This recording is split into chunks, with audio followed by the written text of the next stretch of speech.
తిరుపతి జాతీయ సంస్కృత వర్సిటీలో ప్రొఫెసర్ లక్ష్మణ్ కుమార్ లైంగిక వేధింపుల కేసు దర్యాప్తు వేగవంతం చేశారు పోలీసులు. డీఎస్పీ స్థాయి అధికారితో విచారణ చేయిస్తున్నారు.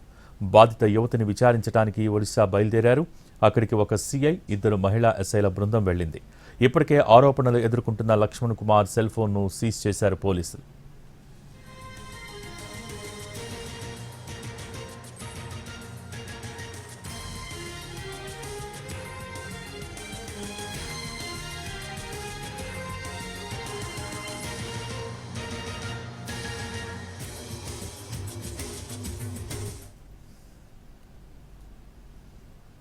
తిరుపతి జాతీయ సంస్కృత విశ్వవిద్యాలయంలో అత్యాచార ఘటనపై ఎంపీ గురుమూర్తి ఎన్హెచ్ఆర్సీకి ఫిర్యాదు చేశారు.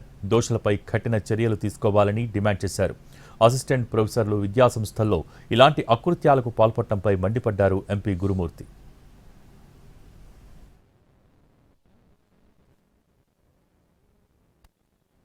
Deeply shocked and disturbed by the incident at National Sanskrit University in Tirupati, where a young woman student was sexually exploited by an assistant professor, Dr. Lakshman Kumar, and then blackmailed by another faculty member. This is not just a crime against one student. It is an attack on dignity, safety, and humanity. I strongly condemn this disgusting behavior and demand immediate strict action against everyone who is involved in this case. No student should ever fear harassment in the educational institutions that is supposed to protect and guide them. I urge the police and the government to take stringent